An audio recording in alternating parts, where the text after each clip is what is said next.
Im Winter hat es keine Sonne im Talboden während mehreren Monaten. Und ich denke, das prägt die Menschen, die dort leben.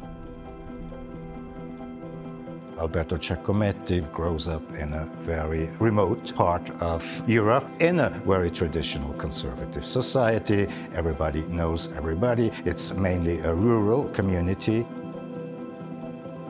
In das Bergell reist von diesem Engadiner Hochplateau den Maloja Pass, der mit diesen Serpentinen in das Bergell runterstürzt. He's the son of an important artist. Giovanni Giacometti is his father. He grows up between two worlds, if you will, between this very traditional rural community and, let's say, the European art world, which will remain throughout his life.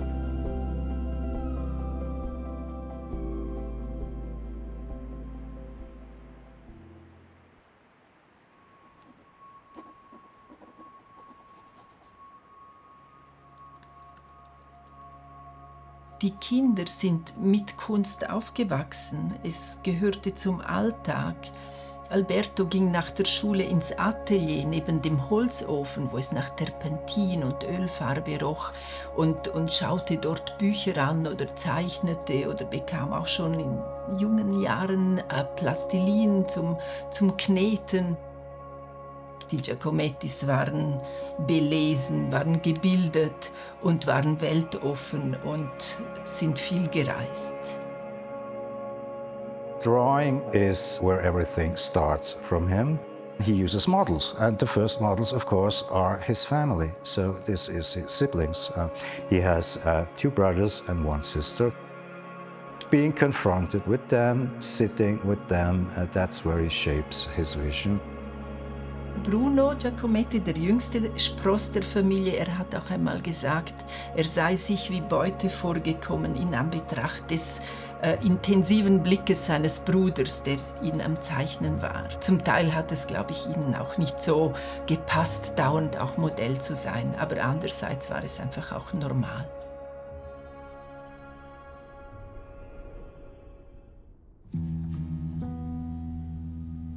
His brother Diego is his main model, his main companion throughout his career.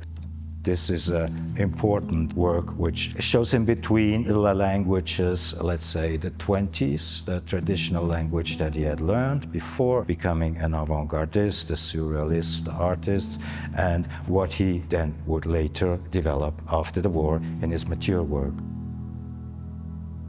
He goes to study with Bourdelle, who is a Rodin pupil, so this is still very much within this 19th century tradition. But very soon he encounters the avant-garde, he encounters Cubism, he encounters the general interest for tribal art, which is crucial in Paris in the 1920s, and then Surrealism, of course, which entirely changes his artistic view, his vision, his methodology. Yet, in those years, when he is in Paris, becoming one of the foremost avant-garde sculptors, he becomes bilingual. He becomes a bilingual artist. He has a Paris language, and he has a Engadine, he has a Grisons, he has a Swiss language. Also ich könnte mir vorstellen, dass die Heimat ihn immer wieder geerdet hat.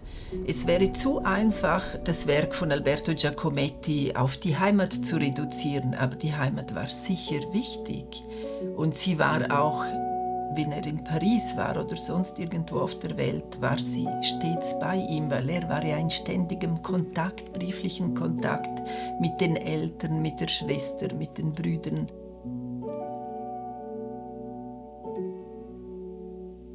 The Montedeforno painting, this is not a view you would get standing there in the landscape. This is a detail. It's like a zoom or is a detail of a photograph. So already it is an abstraction, and reducing it into a geometrical, pyramidal structure. He's not a painterly painter. He does not work out of color. He works out of the drawing.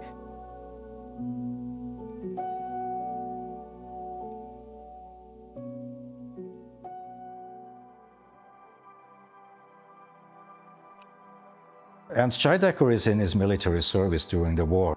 In the evening, when all the other soldiers play cards in the restaurant, he's always drawing because he's a young man who wants to be an artist. One of the local tells him, there's another guy here who always draws. He lives in Paris, but he's currently here. He knocks on the door and Alberto opens. So a friendship starts, which lasts throughout his life.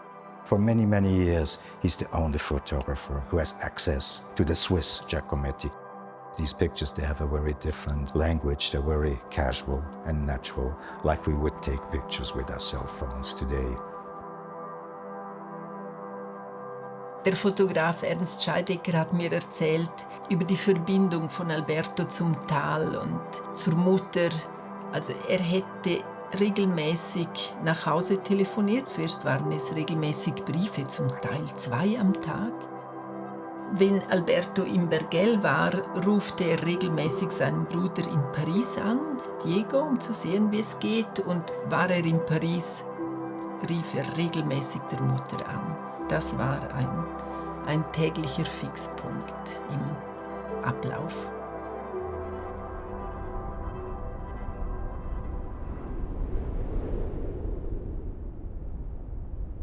When we look at Alberto from his Swiss origins, we see that somehow in the 1950s, this tradition and this formation takes over. He returns to the lessons of his youth, the lessons of his fathers, the lessons of Hodler and Cézanne. What he does then from the 50s on to the end of his life is methodologically and artistically rooted in what he first developed and learned here.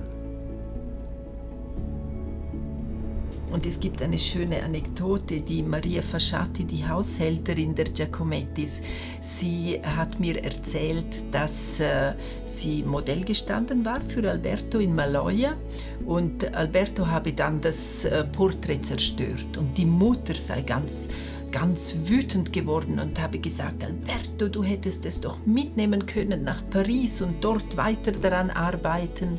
Und da habe Alberto der Mutter geantwortet, ich nehme es mit nach Paris, ich habe es im Kopf.